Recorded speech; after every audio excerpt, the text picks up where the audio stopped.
Hello friends, VRK tech తెలుగుకి స్వాగతం. ఈ రోజు మనం ఏసీ అమీటర్ గురించి తెలుసుకుందాము. మీరు చూస్తున్నది 0 to 20 ఏసీ అమీటర్.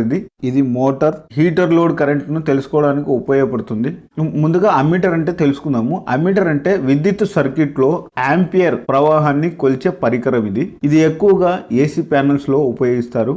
ఈ స్విచ్ అనేది అమీటర్ యొక్క ఆన్ ఆఫ్ స్విచ్. ఇది అమీటర్ ను ఆన్ ఆఫ్ చేసుకోవడానికి ఈ స్విచ్ ఆన్ చేసిన వెంటనే ఈ ఇండికేటర్ ఆన్ అవుతుంది. ఇక్కడ ఉన్న నాబు జీరో అడ్జస్ట్మెంట్ నాబు. ఇది ఇలా ఉంటే ఇలా జీరో చేసుకోవడానికి. ఈ అమీటర్ లో బ్యాక్ సైడ్ ఉన్న టర్మినల్స్ గురించి తెలుసుకుందాము. ఇక్కడ ఉన్న టర్మినల్ ఎన్ అంటే న్యూట్రల్, ఇది ఓ అవుట్పుట్ అంటే కామన్. ఇది లైన్. ఈ పైన ఉన్న రెండు టర్మినల్స్ లోడ్ కి కనెక్ట్ చేసుకోవాలి. ఈ టర్మినల్స్ కు సిరీస్ లో కనెక్షన్స్ ఇవ్వాలి. ప్యారలల్ లో కనెక్షన్స్ ఇస్తే ఈ మీటర్ అనేది డ్యామేజ్ అయిపోతుంది. ఈ టర్మినల్స్ కి కనెక్షన్స్ ఇచ్చేటప్పుడు పవర్ అనేది ఆఫ్ చేసుకొని కనెక్షన్స్ చేయాలి. ముఖ్యంగా ఈ అమ్మీటర్ కి ఈ రేటింగ్ కంటే ఎక్కువ కరెంటును ఇవ్వకూడదు. ఈ 20 amps రేటింగ్ కన్నా కరెంటును ఎక్కువ ఇవ్వకూడదు. అలా ఇచ్చిన ఈ అమ్మీటర్ అనేది డ్యామేజ్ అయిపోతుంది. ఇప్పుడు ఇక్కడ ఉన్న టర్మినల్స్ కి సప్లై ఇచ్చి చెక్ చేద్దాం. ఈ టర్మినల్స్ కి ఎల్లో ఫేస్ ఇవ్వాలి.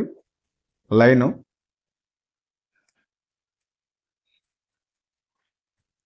ఇది ఎన్ న్యూట్రల్ వైర్ ఇవ్వాలి.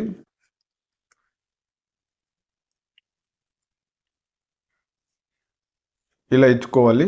ఇలా ఇచ్చిన తర్వాత ఆన్ చేసి చూపిస్తాను.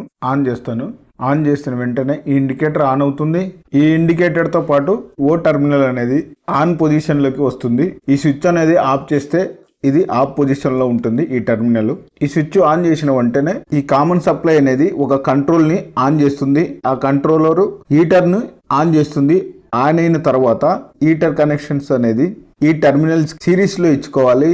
ఈ అమ్మీటర్ లో ఆ హీటర్ యొక్క లోడ్ అనేది కనిపిస్తుంది, తెలుస్తుంది. ఫ్రెండ్స్, నెక్స్ట్ వీడియోలో ఈ అమ్మీటర్ ద్వారా ఈ కామన్ సప్లై నుండి కంట్రోలర్ ఎలా ఆన్ అవుతుంది, ఆ కంట్రోలర్ ఆన్ అయిన తర్వాత హీటర్ అనేది ఎలా ఆన్ అవుతుంది, హీటర్ ఆన్ అయిన వెంటనే ఇక్కడ ఆ హీటర్ యొక్క కనెక్షన్స్ సిరీస్ లో ఎలా ఇవ్వాలి, అమ్మీటర్ లో యాంప్స్ అనేది ఎలా చూపించాలో నెక్స్ట్ ఫుల్ వీడియోలో క్లియర్ గా స్టెప్ బై స్టెప్ చూపిస్తాను. ఇప్పుడు మీకు ఈ వీడియో ఉపయోగపడితే ఒక లైక్ చేయండి, షేర్ చేయండి. మళ్ళీ ఇంకొక వీడియోలో కలుద్దాం.